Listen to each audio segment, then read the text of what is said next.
Si Aftel ay isang middle-aged mage ang halos 40 taon sa pag-aaral ng lightning magic upang mapabagsak ang Demon Lord kasama ang iba pang mga dakilang bayani. At karaniwan, dito na siya itinatakwil at nilalapastangan dahil siya ang pinakamahina sa grupo ng mga bayani. Ngunit sa pagkakataong ito, talagang nagpapasalamat ang mga tao ng kaharian sa kanyang kontribusyon. At nang pinasalamatan ng hari ang kanilang malaking pagsisikap sa pagpigil sa pagsalakay ng demonyo, inihayag niya ang kanilang mga gantimpala. Bilang gantimpala sa kanilang katapangan, sinabi ng hari na ibibigay niya ang pinakamataas na titulo na maaaring makuha ng sinuman sa kaharian, ang titulong emperador. Nabigla si Aftel nang marinig ito, dahil ang titulong emperador ay karaniwang natatamo lamang ng mga maharlika, at kahit noon, napakabihira nito. Kaya't ang pagtanggap niya ng ganitong titulo ay talagang isang malaking karangalan. Matapos koronahan ang mga bayani ng tubig, apoy, at lupa bilang mga emperador,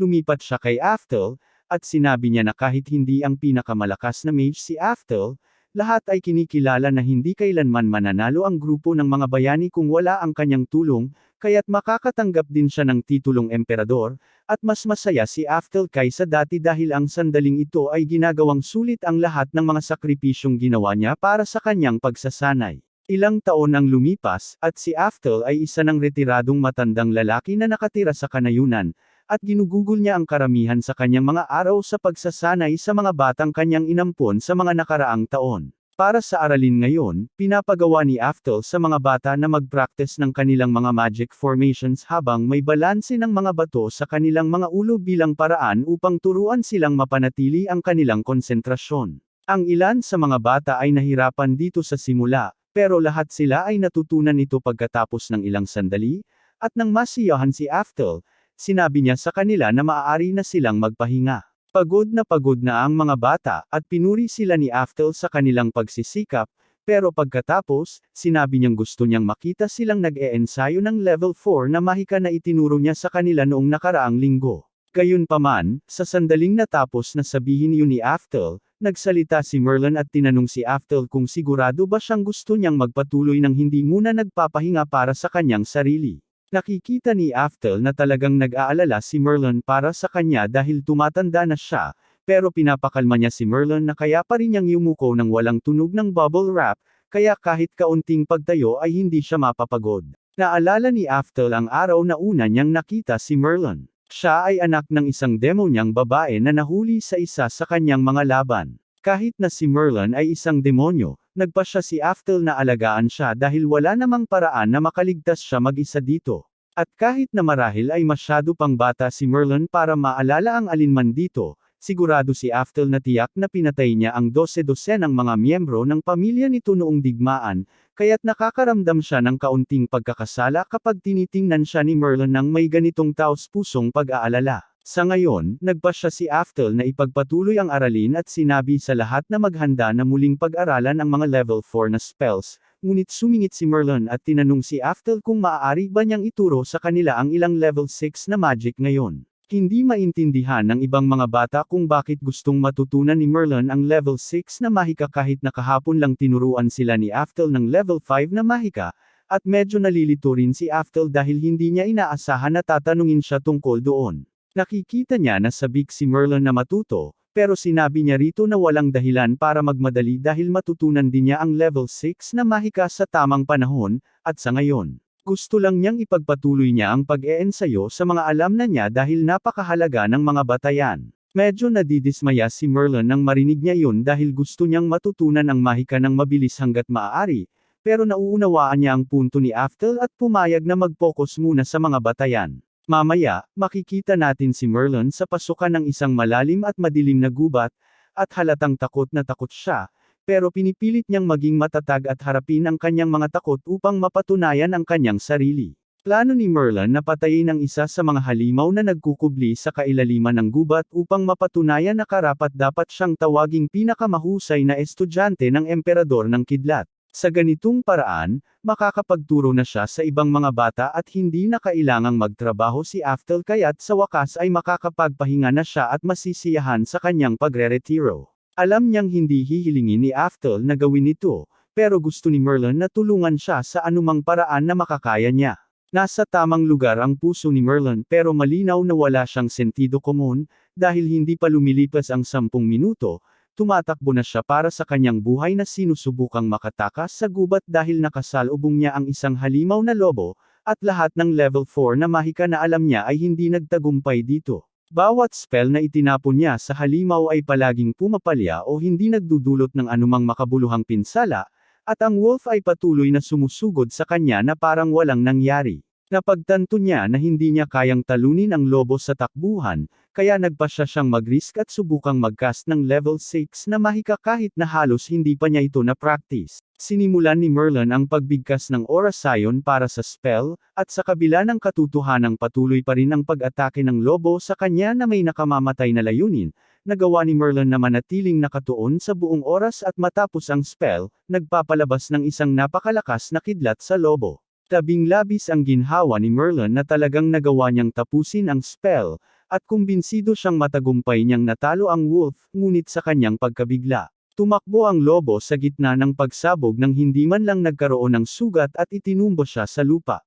Dahan-dahan itong lumapit kay Merlin, ngunit habang papakainin na siya, biglang tinamaan ng isang malakas na kidlat ang halimaw. Si Merlin ay labis na nagalak nang marinig niya ang tunog ng kidlat dahil alam niyang iyon ay nangangahulugang dumating na si Ethel upang iligtas siya, ngunit mabilis na nawala ang ngiti niya nang makita niyang galit na galit si Ethel dahil partikular niyang pinayuhan ito na huwag pumasok sa gubat. Si Merlin ay napaatras sa takot at humingi ng tawad para sa kanyang kamangmangan. Nagsimula si Ethel na sermonan si Merlin kung paano kailangan niyang itigil ang pagmamadali sa lahat ng bagay dahil ang kapangyarihang hindi pa ganap na napaphaan bago gamitin ay hindi maaaring tawaging tunay na kapangyarihan. Pinapaalala niya sa kanya na kahit ang pinakamakapangyarihang mahika ay nagiging walang silbi kung ang taong gumagamit nito ay hindi ito lubos na nauunawaan. Habang nasa gitna ng kanyang talumpati si Ethel, biglang bumangon ang halimaw na lobo at lumitaw sa likuran niya, pero hindi man lang lumingon si Ethel upang harapin ito. Sinasabi lang niya nang walang pakialam na huwag makialam habang nagtuturo siya ng leksyon sa kanyang estudyante, at pagkatapos ay ginamitan niya ito ng level 10 na mahika, na nagdulot ng pagkalipol sa lobo sa isang iglap. Maya-maya, dinala ni Ethel si Merlin pabalik sa bahay, at hindi pa rin siya makapaniwala kung gaano kaganda at kahanga-hanga si Ethel nang ginamit niya ang level 10 na spell kanina, pero sinabi ni Ethel na magmadali siya at matulog na dahil mahaba ang araw niya. Sumang-ayon si Merlin, at handa na siyang maghanda para matulog, ngunit bigla na lang, napaluhod si Ethel at nagsimulang dumura ng dugo. Agad na lumapit si Merlin sa kanyang tabi dahil nag-aalala siya para sa kanya, at humingi ng tawad si Ethel dahil nakita siya ni Merlin sa ganitong kalagayan dahil alam niyang hinahangaan siya nito, ngunit inamin ni Merlin na alam na niya ang tungkol sa sakit ni Ethel. Napansin niya ito noon pa, at kaya siya nagtatrabaho ng mabuti sa pag-asang maging kahalili ni Ethel upang hindi na siya magpahirap sa sarili.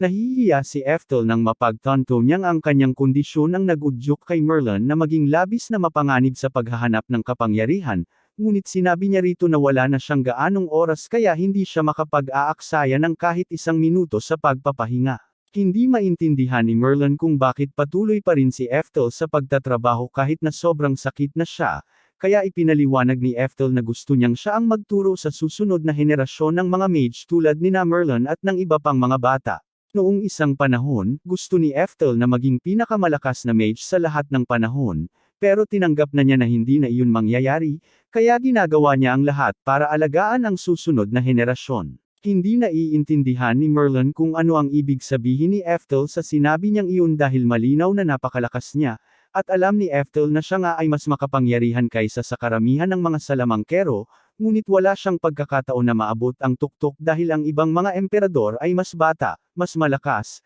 at mas may talento kaysa sa kanya. Kinabukasan, maaga at maliwanag, may kumatok sa pinto ni Ethel na isa sa kanyang mga estudyante upang ipaalam kay Ethel ang isang napakagandang balita. Ayon sa balita, bagong ilalabas ng Flame Emperor ang kanyang pananaliksik tungkol sa isang paraan upang tumpak na matukoy ang kakayahan ng isang mage sa mahika. Nagulat si Ethel nang marinig ito at kinuha ang papel upang tingnan ito mismo, at tiyak nga, detalyado sa research paper ang perpektong paraan upang subukan ang kakayahan ng isang mage. Namangha si Eftel na nakaisip ang Flame Emperor ng ganitong bagay dahil ito ay isang makabagong tuklas, at talagang gusto ni Eftel na subukan ito, kaya't tinawag niya ang lahat upang magtipon-tipon. Pagkalipas ng kaunti, nagtipon-tipon ang lahat sa laboratorio upang isagawa ang aptitude test, at matapos ihanda ang lahat ng materyales na sinabi ng pananaliksik na kinakailangan, nagpasya si Eftel na simulan sa pagsusuri ng aptitude ni Merlin. Para gawin ito, inilagay niya ang 4 na hibla ng kanyang buhok sa 4 na iba't ibang test tube, at pagkatapos ng kaunting sandali, nagbago ang kulay ng mga ito, na ang mga asol at berdeng test tube ay lalo pang kumikislap. Ayon sa pananaliksik, ang ganitong kalakas na kislap ay nangangahulugang si Merlin ay may S-rank na talento sa parehong water at wind magic, na sa tingin ng lahat ay akma para sa isang taong kasing talino ni Merlin. Tungkol naman sa mapurol na pulang at kayumangging mga vial, nangangahulugan ito na mayroon siyang B at C na ranggo ng talento sa mahika ng lupa at apoy. Habang ang lahat ay nag-uusap tungkol sa kung gaano ito kaganda, napagtanto ni Eftel na ang pagsusuring ito ay talagang 100% tumpak dahil tugma ito sa lahat ng nakita niya mula sa pagsasanay ni Merlin simula pa noong siya ay sanggol. Sa kasalukuyan, ang tanging paraan para matuklasan ng mga mage ang kanilang kakayahan ay ang mag-practice ng lahat ng anyo ng mahika hanggang sa huli ay may 1 o 2 anyo na lalampas sa iba. Ngunit sa pamamaraang ito, dapat ay posible nang suriin ang mahikal na talento ng isang mage mula pa sa kapanganakan upang ma-optimize nila ang kanilang pagsasanay at maging mas malakas kaysa sa kung ano ang magiging resulta kung hindi nila ito ginawa. Dahil mukhang tunay na mahalaga ang pagsusuring ito, sinabi ni Eftel na gusto niyang subukan ito sa susunod, at sa simula, hindi nakikita ni Merlin ang dahilan kung bakit ito kailangang gawin dahil alam na nila na siya ang Thunder Emperor. Pero gusto ni Eftel malaman kung talagang mayroon siyang kakayahan na maging pinakamagaling. Sa mga nakaraang taon, kinailangan niyang magtrabaho ng ilang beses na mas mabigat kaysa sa lahat ng iba pa para lang makasabay sa kanila, at nang matapos ang pagsusulit, nalaman ni Eftel kung bakit. Dahil wala siyang kahit anong talento. Naiwan si Eftel sa labis na pagkabigla dahil ang mga vial na nananatiling malinaw ay nangangahulugang wala siyang kahit isang piraso ng talento sa mahika sa kanyang katawan. At sa simula, ganap na tinanggihan ni Eftel ang resulta at inisip na nagkamali siya sa mga hakbang para sa pagsusuri, ngunit gaano man karaming beses niya itong sinubukan, nananatiling pareho ang mga resulta. Napipilitang harapin ni Eftel ang katotohanan na ang dahilan kung bakit hindi siya umabot sa taas ng ibang emperador ay hindi dahil hindi siya nagsikap ng sapat, dahil pinabayaan siya ng mga espiritu ng tuluyan. Ang pakiramdam ng pagtataksil na nararamdaman niya ay napakalalim na nagkaroon siya ng atake sa puso at nahulog sa lupa. Pagkalipas ng ilang panahon, si Eftel ay naging bedridden habang lumalala ang kanyang kondisyon, at sa kanyang huling mga sandali, siya ay nagmumura sa kung gaano unfair ang kanyang buhay dahil patuloy siyang umaasa at naniniwala na kung magtatrabaho siya ng mabuti, magiging pinakamagaling na mage siya sa lahat ng panahon, ngunit lumalabas na ang kanyang pangarap ay sinumpa mula pa sa simula. Di nagtagal, namatay na si Eftel, ngunit sa kanyang pagkamatay, na-activate ang kanyang pangalawang kasanayan sa muling pagsilang, at siya ay dinala sa makalangit na kaharian upang makatagpo ang Diyosa ng muling pagsilang. Ganap na nakalimutan ni Eftel na mayroon pa siyang kakayahang iyon mula pa noong una siyang na-reincarnate sa mundong ito mahigit 50 taon na ang nakalipas, at ngayon ay medyo nahihiya siya sa pag-iyak sa kanyang huling sandali kanina. Malugod na tinanggap ng Diyosa ng muling pagsilang si Eftel dahil matagal na mula nang huli siyang makita, at sinabi niyang labis siyang humanga sa kung gaano siya kalayo nakarating sa buhay na ito sa kabila ng kawalan ng anumang mahika sa kanyang katawan, ngunit bukod dito, oras na para sa pangalawang muling pagsilang ni Eftel. Kaya't tinanong siya ng Diyosa kung gusto ba niyang bigyan siya ng murang 2x growth skill para hindi na siya magdusa sa bottleneck sa susunod, pero sinabi ni Eftel na hindi na kailangan yun dahil mayroon na siyang lahat ng kaalaman sa mahika na kakailanganin niya upang maabot ang mga taas na hindi niya nagawa sa kanyang nakaraang buhay. Medyo inaasahan na ng Diyosa ang ganitong sagot mula kay Eftel dahil ganun talaga siya, at dahil handa na siya, nagpatuloy siya sa muling pagsilang kay Eftel sa kanyang bagong buhay. Sa susunod na pagbukas ni Eftel ng kanyang mga mata, natagpuan niya ang kanyang sarili sa katawan ng isang batang lalaki na nakatira kasama ang kanyang ina sa kanayunan. Ang buhay niya dito ay medyo normal, pero ngayon na naaalala na niya ang mga alaala mula sa kanyang nakaraang buhay, agad siyang nagtungo sa shed sa unang pagkakataon na makuha niya upang subukan ang aptitude appraisal method na binuo ng Fire Emperor. Umaasa siya na sa buhay na ito, makakakuha siya ng magagandang kakayahang mahika upang malampasan ang kanyang dating sarili, ngunit sa kanyang labis na pagkadismaya, nalaman niya na wala rin siyang talento sa buhay na ito, at talagang nagsisisi na siya ngayon sa pagtanggi sa cheat skill na inalok sa kanya ng Diyosa. Dahil siya ay walang talento muli, naiisip niya na magtatapos siya sa bottleneck pagkatapos matutunan ang 10th level na mahika tulad ng ginawa niya sa kanyang nakaraang buhay. Ngunit habang siya ay nasa gitna ng pagdaramdam sa kanyang mediocre na kapalaran, bigla niyang napansin ang isang dragon na lumilipad sa itaas, at mukhang diretso itong papunta sa lungsod. May isang grupo ng mga kabalyero na sinusubukang pigilan ang dragon, kaya't sinubukan ni Eftel na tumakbo patungo sa kanila upang tumulong, ngunit napagtanto niya na siya ay isang 4 na taong gulang pa rin dito. Siguro kayang-kaya niyang talunin ang dragon na iyon sa isang iglap kung nasa rurok siya ng kanyang lakas, pero sa katawan ng isang bata, wala siyang kakayahang ipagkaloob ang kanyang orihinal na 10th level na mahika. Gayunpaman, habang iniisip ni Eftel ang tungkol sa kanyang spell, biglang nag-react ang kanyang katawan, at ang spell na ginugol niya ang buong nakaraang buhay sa pag-develop ay aksidenteng nakast, na tumama sa dragon sa isang iglap. Ang mga kabalyero ay nagtipon-tipon sa paligid ng nahulog na dragon, at talagang naguguluhan sila dahil wala silang ideya kung paano napatumba ang dragon, at sa totoo lang, ganoon din si Eftel dahil hindi niya kailanman naisip na mapapanatili niya ang mga kasanayang nakuha niya sa rurok ng kanyang nakaraang buhay sa bagong katawan na ito.